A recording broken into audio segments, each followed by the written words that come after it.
Hello and welcome to the Everyday Board Game Podcast with your host Daniel. And Daniel. Daniel, I think I really got that, the timber down. I think I got, all my timing down. It's pretty consistent. It's getting there.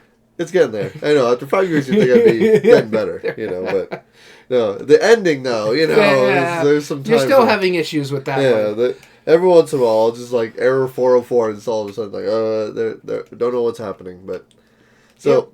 Yeah. What's kind of new about this, though, we were doing an episode we didn't think we were going to be able to pull off, but then we realized there's 5 Mondays in April. That's right. There's basically an extra Monday, and that's it. Yeah. So we have enough wiggle room where we could get another episode in, and that's what we're doing, which is why we're doing it today. And this one, we talked to our friends about this, like some of our other gaming friends. Yeah. Kind of picking their brains a little bit, and we both agreed that this was the one to go off of. And then you and I, I'm sure, a few days later, were like... regretted our choice? Should have done this other one, right? Yeah. Because, in essence, it's basically 2 different games. We're giving you ideas to play. One's mass market, one is a classic. So pick your poison on that aspect. We went with one, if you're noticing the title on our live stream or clicking on the video or listening to the podcast. Yeah. You know what we're going to talk about, but the other game is still involved in there. In fact, when I was doing research on this, they suggested this other game a lot too. So it's like... And I remember when you brought it up, it's like, well, let's look at this one. I'm like, oh, you mean this one? The modern one? You're like, I mean, they're different. I'm like, yeah, they're different. To a certain extent. You're not wrong. They are different. To a certain extent. To a certain extent. One has one type of mechanism that moves things, and another has other type of mechanism to move things. One's slightly less random. Slightly. But all in all, luckily enough, we were able to figure out the brainstorm, so we only missed the beginning of the month. So as you mentioned in the first episode, we were going to cancel this. We were able to figure it out and finagle it. It will still land in April. That's right. So there you guys go. In fact, spoiler alert, pull back the curtain. Next week's episode was recorded before this episode. That's right. Yeah, that's just how it goes sometimes. But that's all right. And then we'll be back with you.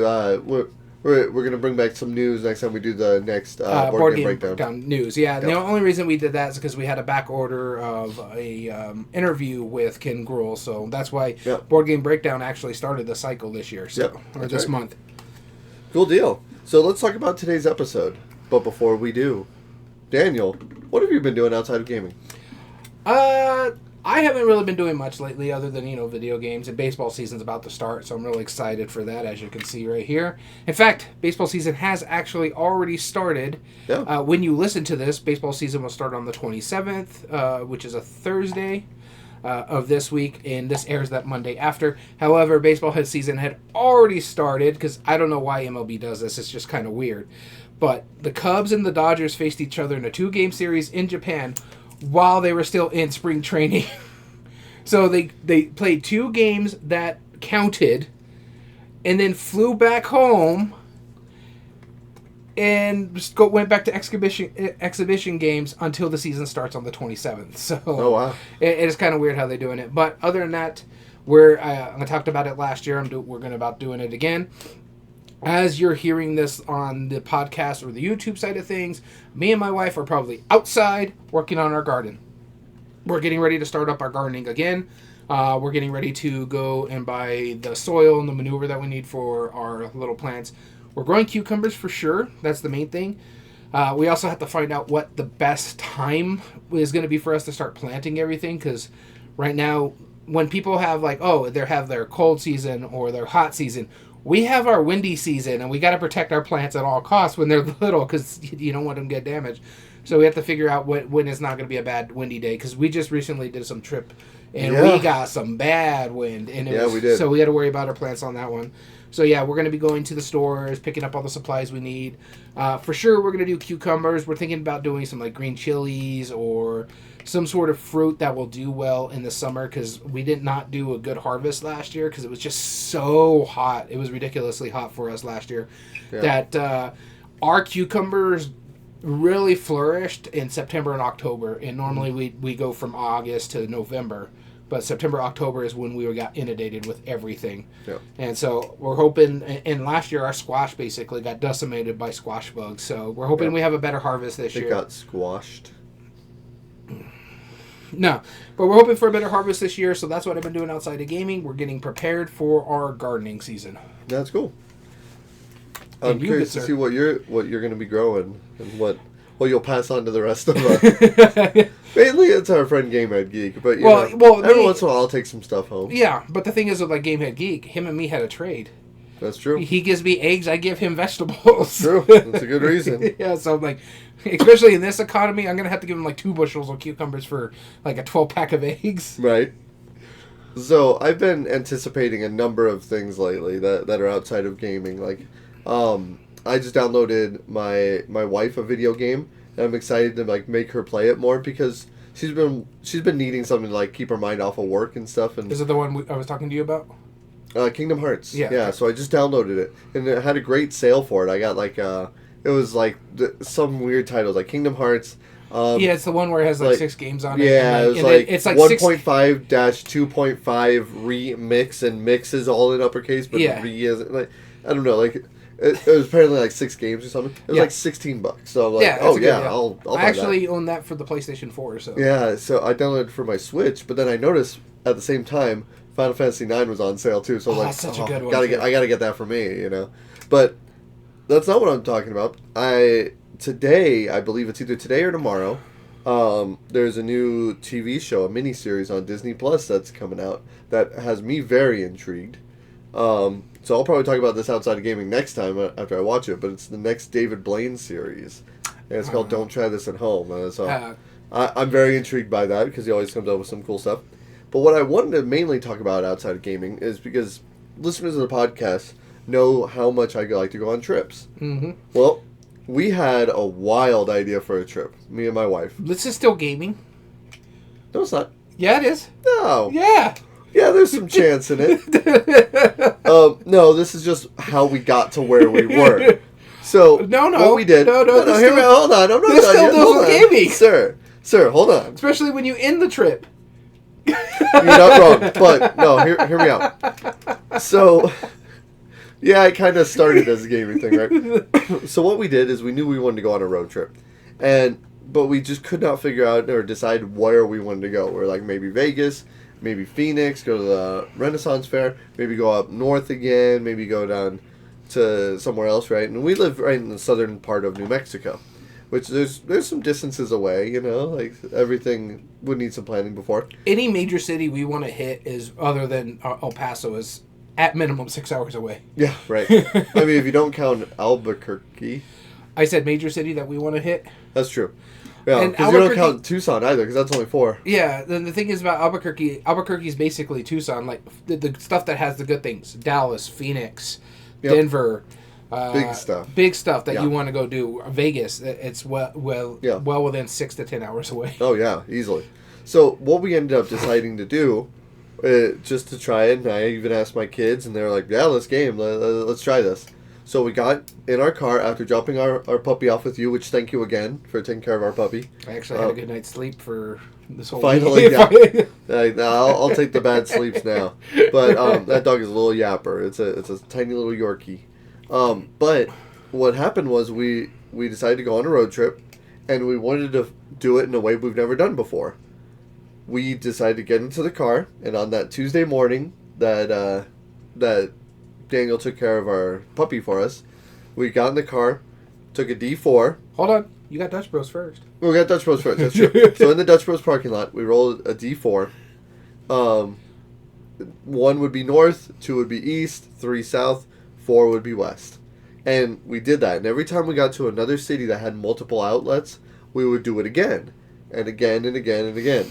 Other than if we rolled the same number that we came from, then we would just continue forward, you know, because we're not trying to backtrack. Yeah.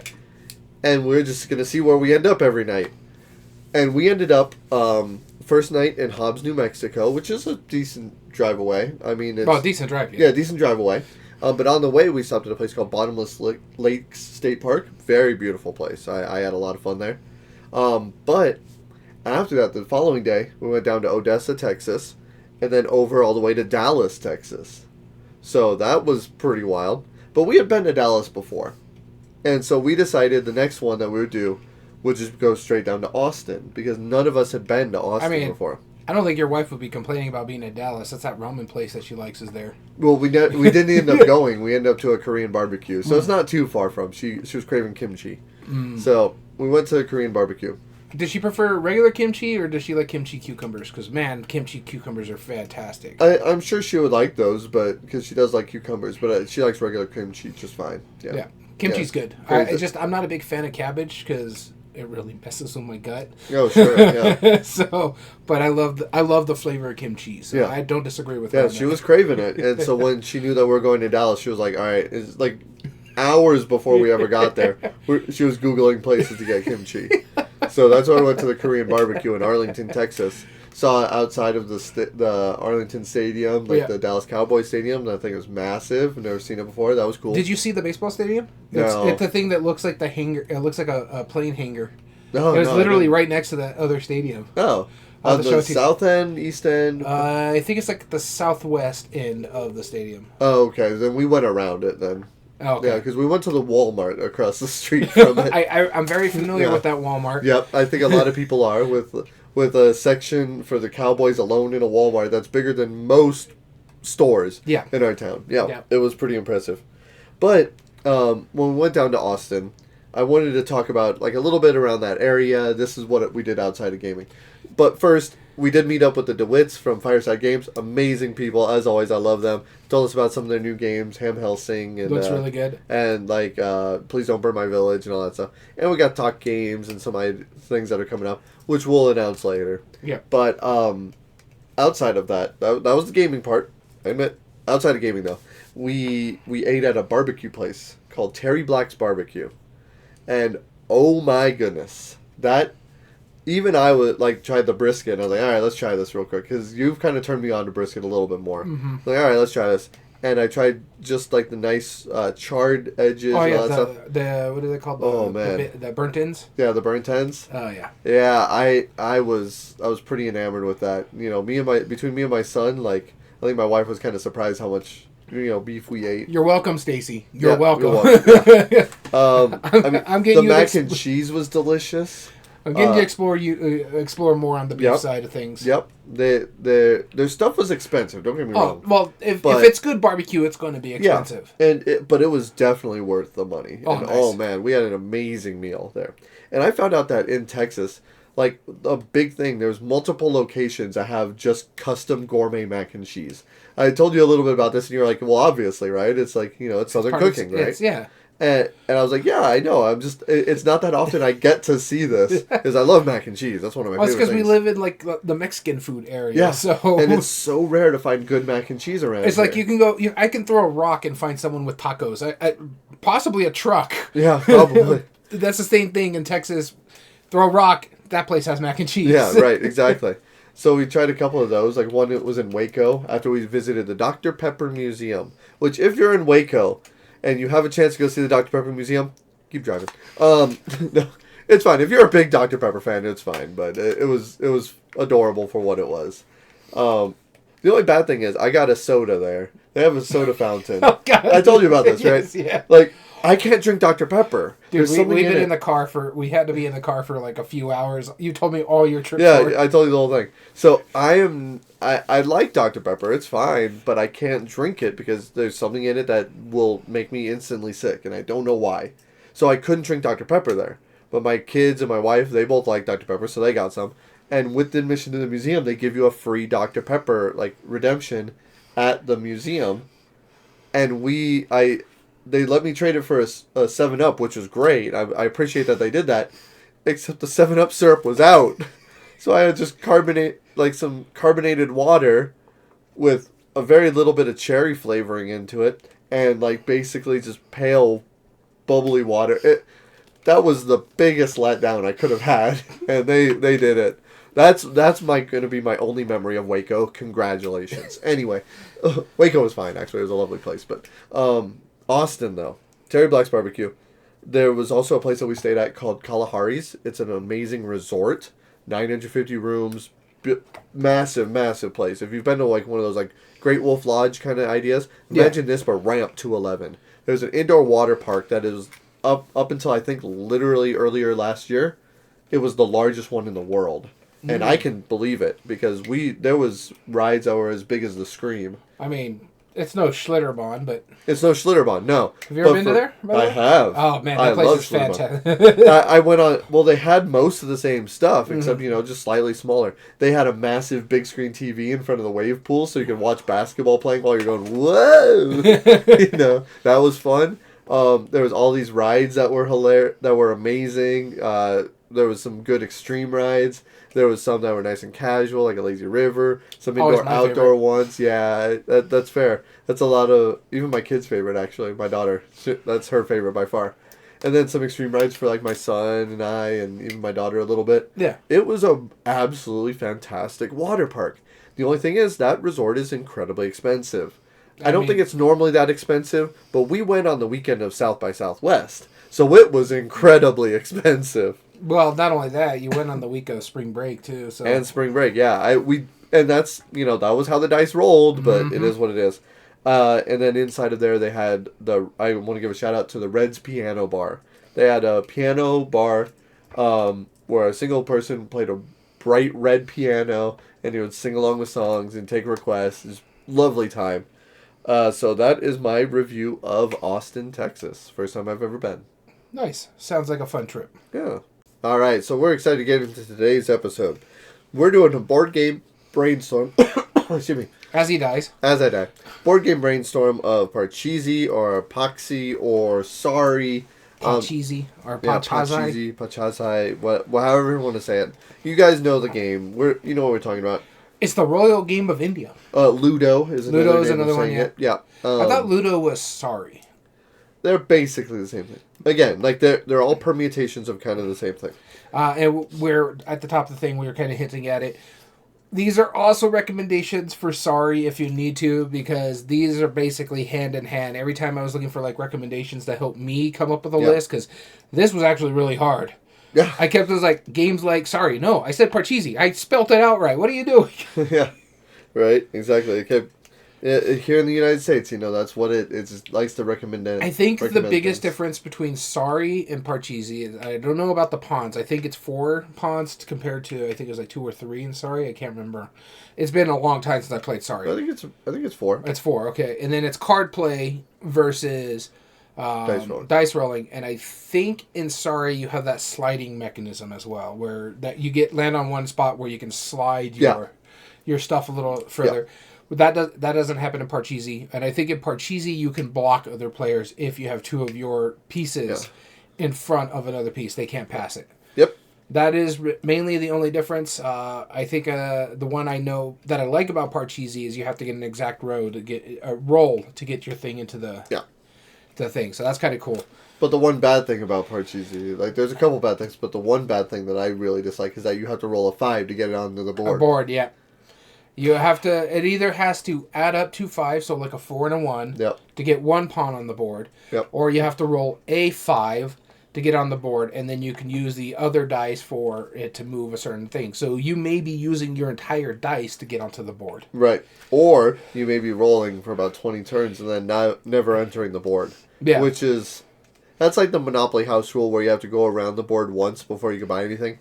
Though, the one thing I do like about Parcheesi, it's basically the originator of the booming dice. Every time you roll doubles, you can keep going. Yep, exactly. So that is kind of cool. Yeah, it is. And one thing that I don't dislike about it, there's a lot of classic games that I like to compare. Like I love Senate. Senate. I swear to God, if Senate is on your list, it's not on my list. No, I'm giving modern games. But, like, that was the first thing that popped in my head. I was like, Senate, backgammon, a lot of those... Senate, backgammon. Classics. The Royal Game-E-R. Yep, Royal Game-E-R, the same idea. Where you are going, essentially, on the same path as your opponent or opponents, and whenever you overlap, bad things will happen for one of you, which is hilarious. Yes. It can be. It's kind of worse than Parcheesi because you basically send them all the way back to the beginning. That's my one gripe with Parcheesi is basically like I don't have a problem with the 5. Eventually, I'll get a 5 and get my stuff out there. Hopefully, it may take a little bit, but I'll get it out there. And the rolls are pretty quick unless someone's rolling doubles left and right. Yeah. But my big thing about it is basically I'm almost scot-free, and now I have to go all the way back. So it's interesting. Which is brutal. It is brutal. at least it's not a huge board by any means. Yeah. It can move quickly. I like the fact that you could split the dice roll for 2 of your things, or Yep. Or so if I roll a 2 and a 5, I can either move 1 7 or move 2 1 2 spots, 1 5 spots. Yep. So I do like that aspect of it. But all in all, out of some of the classic games, I like Parcheesi a lot more than some of the others. I would rather play Parcheesi over like chess. Yeah, probably. I'd probably be the same. Now I do have a question for you, and I was looking at mine. Now I'm not asking about roll and move, but how many of your games have dice in it? 1. Okay, all 5 of mine do. 1. Yeah, and I realize it. Now, they're very minor in most of my games. I didn't pick up 4 of the dice. I was thinking of some other games. I think one game will be on your list. That's why I didn't choose it for my list, because I'm like, and I don't really care much for that game, but I know you're a big fan of it, so I just I'll leave it for you. I'm curious. Write it down as a prediction, because I'm curious of what it is. Because I don't think you've guessed any of mine. Although I may be wrong. I may be wrong. You may be wrong. We'll see. And if I'm not wrong, then I'm be very curious where you think it's going to end up. Yeah. There's one in here that I think you can guess, but I don't know where you're going to put it. I think it might go maybe in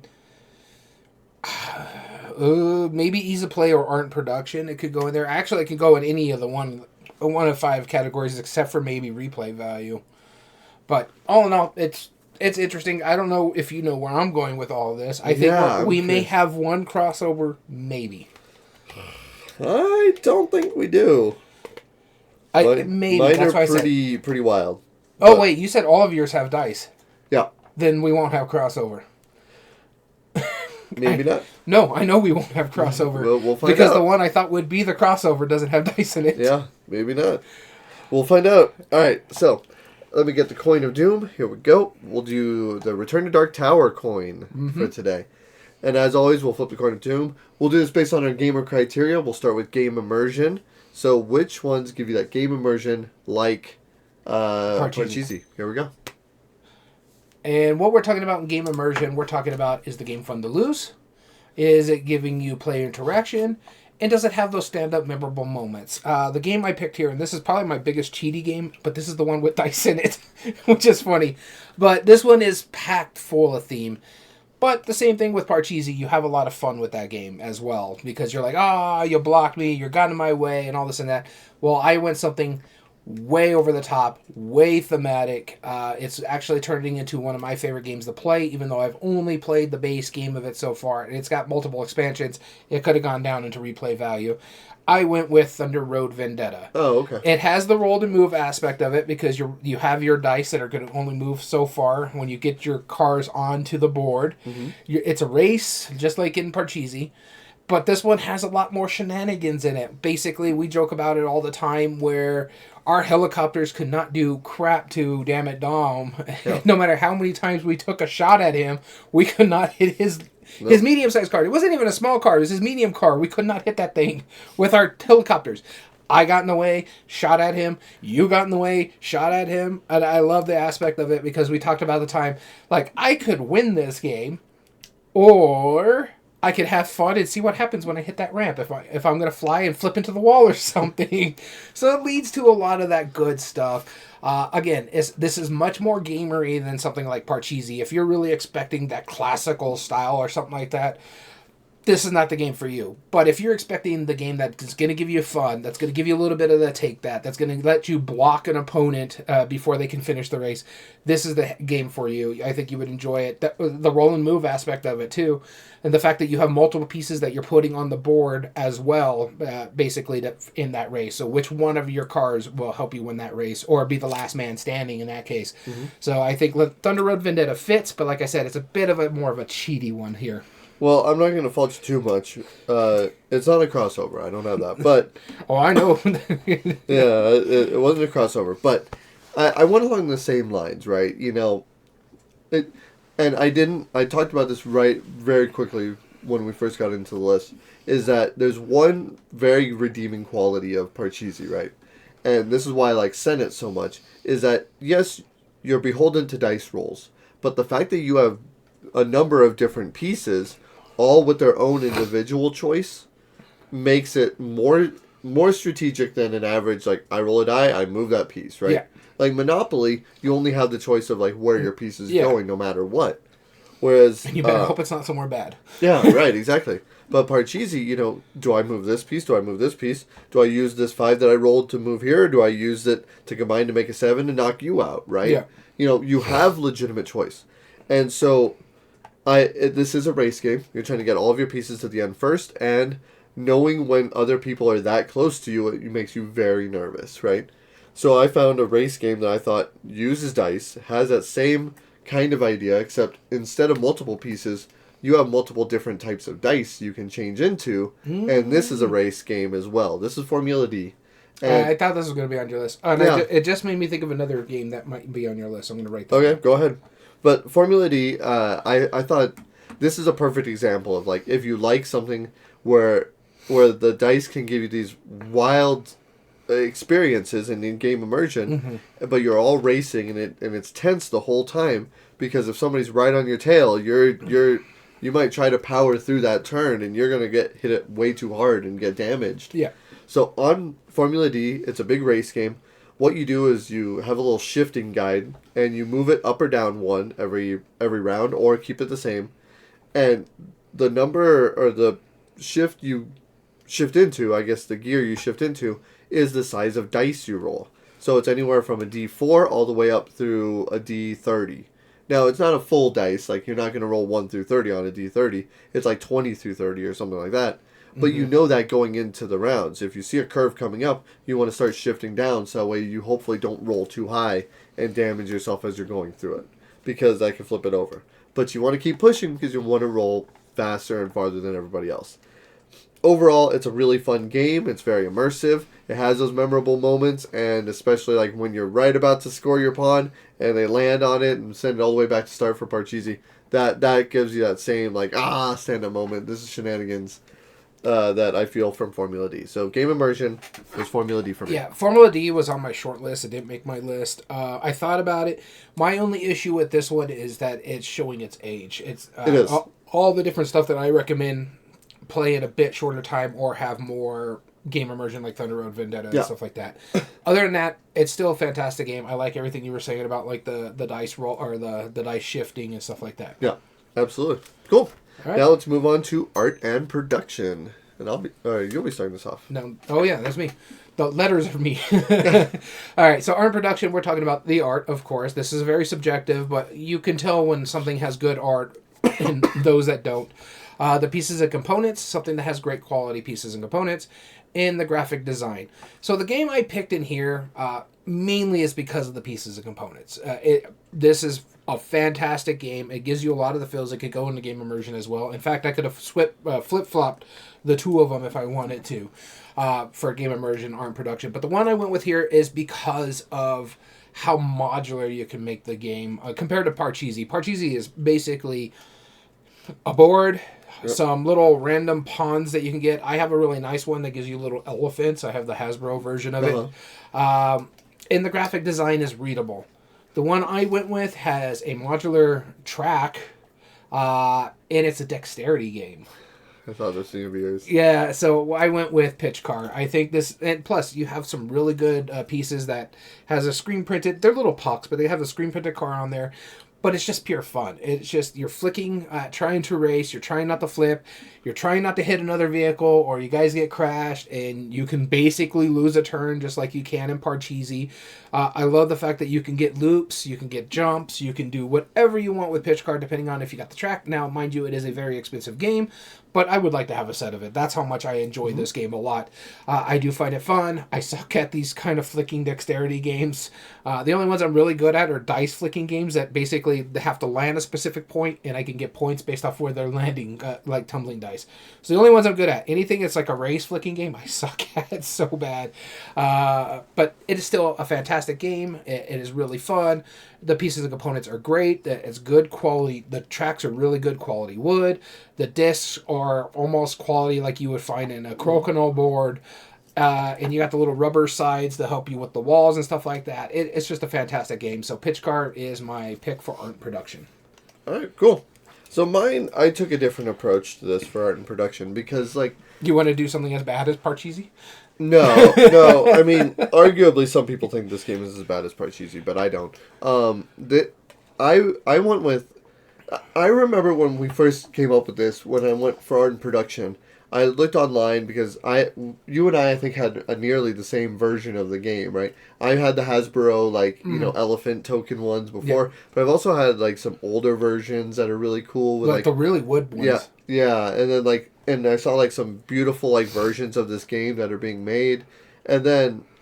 my favorite version I've ever seen was you had shells to roll the dice. That's actually the original version. Yeah. That's the Indian version of it. And it was on a tapestry carpet kind of thing that they make the board out of, and it's really cool. And I was like, man, and I know people still make it like that too. This should have been on my list for you for art production. I think this is because you're talking about the carpet, so I'm thinking I know which one you're putting on here. You don't. Oh, okay. I promise you don't. Okay. You're welcome to say it out loud, but it's not what you think it is. Okay, then it's not the one I was thinking of. But what I was thinking though is that those custom versions that people have, built for their heirloom, built as a family piece that they're going to hand down generation to generation, playing this classic game. I thought, not only is that clever, not only do I want to pick a game with art and production that people make their own custom versions, I also wanted it...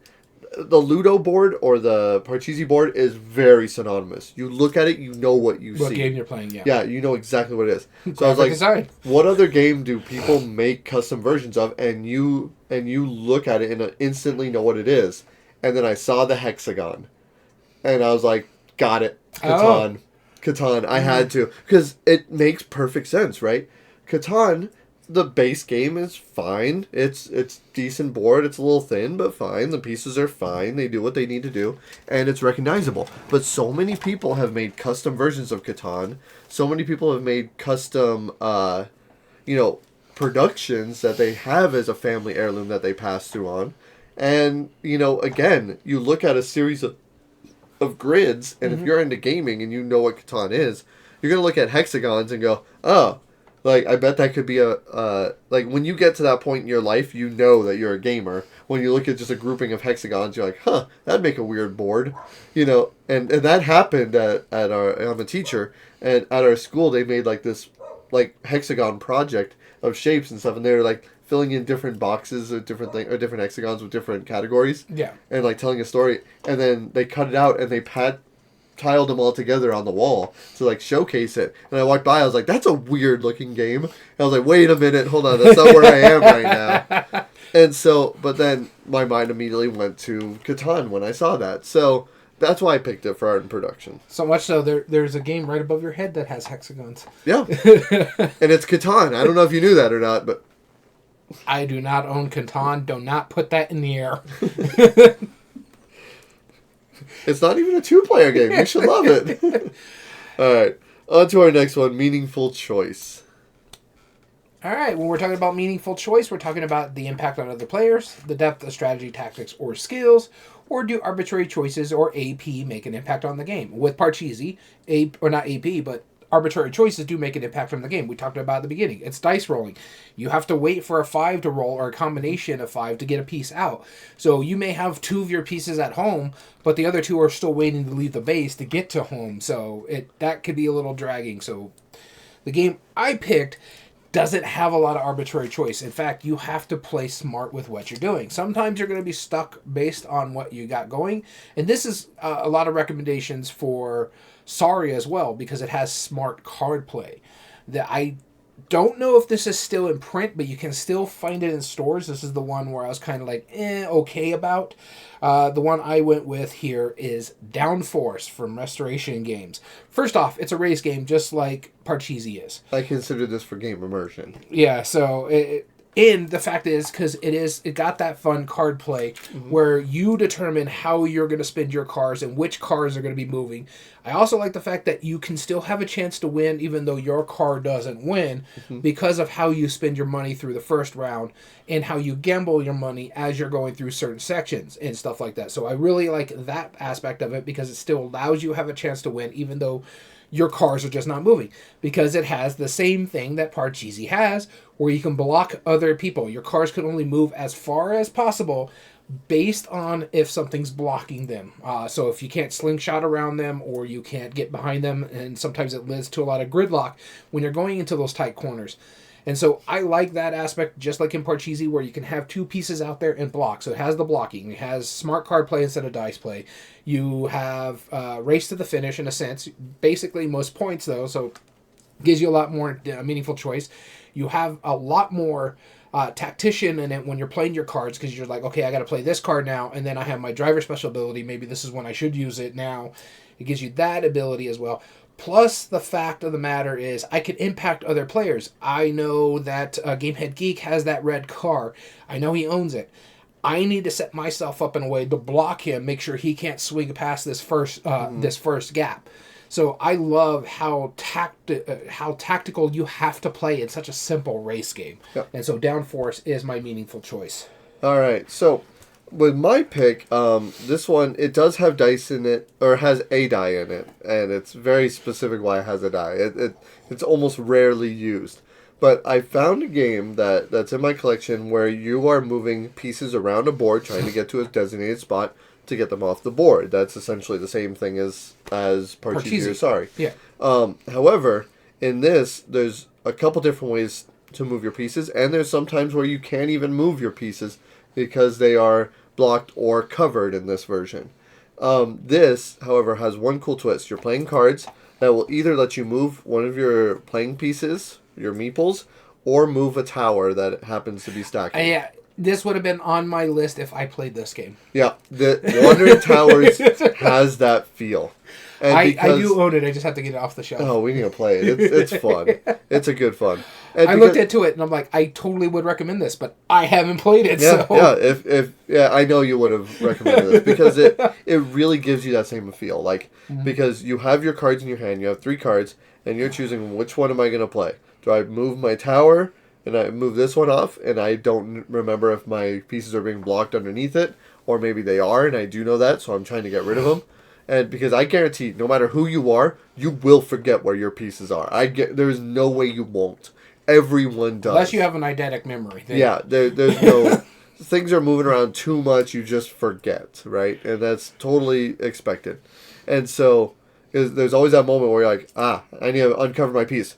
Huh? That's not mine. Wait a minute. But it was what? Yeah, and it's like some weird magic trick. You're like, oh, the ball is under the cup. I don't know. Not anymore. You know? And so that's kind of how Wandering Towers feels. And the fact that since you can move your pieces to optimal spots, but then you can also move the towers along with it, which moves your pieces, but also moves other people's pieces, unless you land on the same tower as somebody else, and then it makes it prime real estate for somebody to block it by throwing a tower on top of it. Fun stuff. It's really cool. I like it a lot. I get why people would make this comparison, and we need to get this off your shelf of shame. I know. I just need to get it. It's pretty nifty. I was going to try to get it off my shelf of shame this weekend because I'm supposed to go over to our friend's house. Yeah. However, we decided it's going to be campaign day, so I'm taking like small card games in between the campaigns that we're trying to rush out. That makes sense. Cool. All right, moving on to our ease of play. Ease of play. Here we go. All right, let's see what we go. Ease of play is simplicity and familiarity of the mechanism, the likelihood to get it to the table, i.e. the mechanism or the theme, and is it easy to learn, understand, and or teach. And so the game I picked on this one hits 2 of those really well because the theme is all about taking a trip. And one of the fact that is one of the most easy games to teach, understand, and it's probably one of my favorite shooting the breeze games where I can play the game, have fun, and drink a beer and spend time with my friends. And this is coming back to print under Stonemeyer's license. This is Takedo. And again, like I was saying, it's a simplistic game. It's very simple. You move as far as you can. You collect whatever you land on. Further back you move, the further back you are, the next chance your thing is. So if I move right behind Danny's piece over here, I get to take an exact another turn and maybe block him off to a certain section because Gamehead Geek's already sitting in the first spot. So I'm like, okay, I'm going to move here, grab what I need here, and then jump ahead of him, and then grab the last art piece that I need or something like that. So I love that aspect of it. It's not one of my favorite games, but it's still very enjoyable. And like I said, it's one of the best shooting the breezes games out there. You can play this game while still having a full conversation of how someone's day is. And you still feel very rewarded by playing this game because it's like, oh, I have this nice landscape pieces now. Or I have this beautiful set of food for every time I went to an inn. Or I did some really cool shopping, so I have the coins. And it's got some asymmetry with the different characters you can play as. So everybody's doing their own little thing. And it's all about making it into the destination, just like in Parcheesi. It's all about making it to the end of the base. So this one is, I'm trying to make it all the way over there, be the first one there, and basically have the most amount of points in that essence. So I really do enjoy it for that aspect and how simple this game is. This is probably by far one of the simplest games I've ever recommended for the list because it's going here, grab whatever you need, and you're just trying to meet certain requirements. And then, okay, look, I'm at the back. So here's my next spots. Oh, everybody's there? All right, I'm just going to go ahead. I don't need anything else, so I'm going to go all the way to the end and pick my choice of food. Very fantastic game. Takedo. Cool.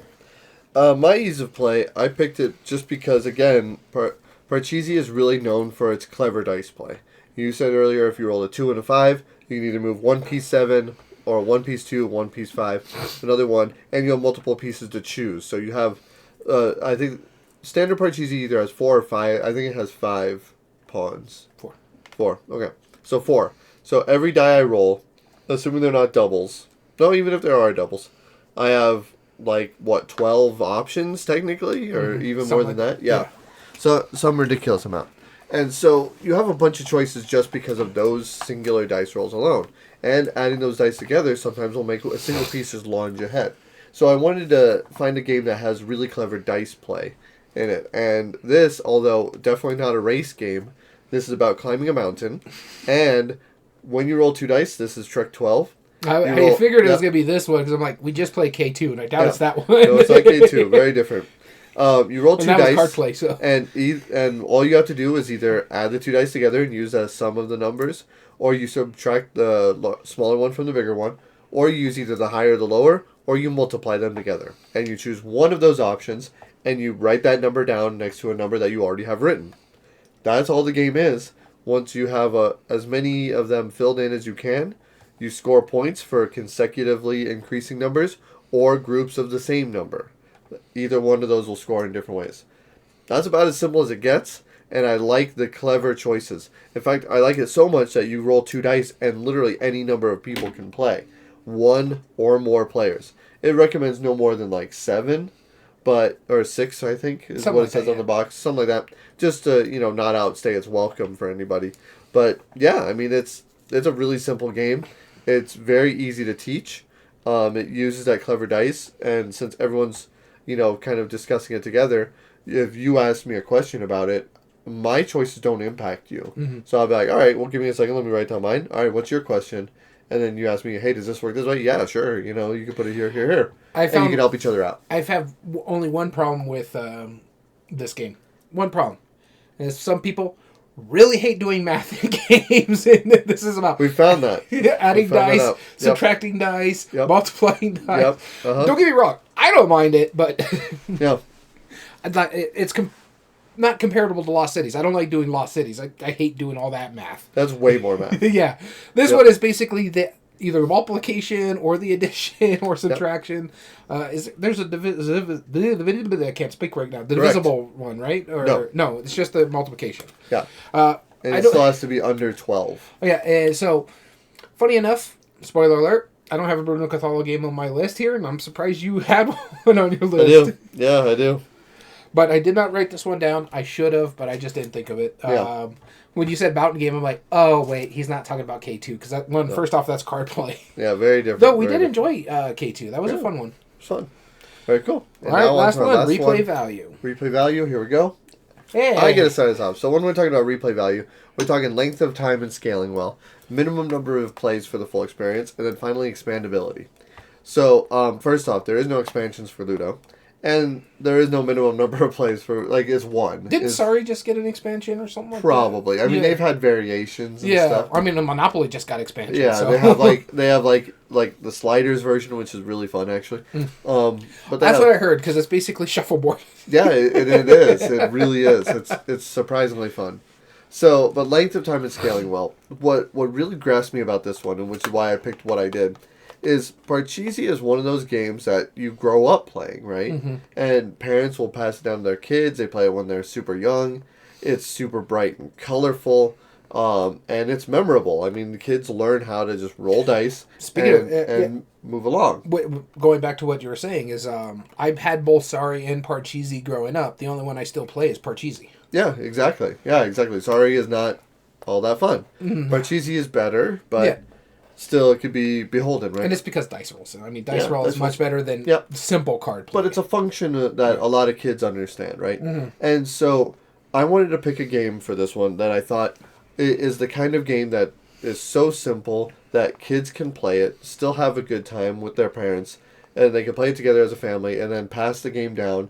So it had to have good quality, and replay it with their family. So I picked Animal Upon Animal from G.A.M.E.R. And again, you roll the die at the beginning of your turn. That tells you how many pieces you put up there. It's super bright and colorful. It's silly.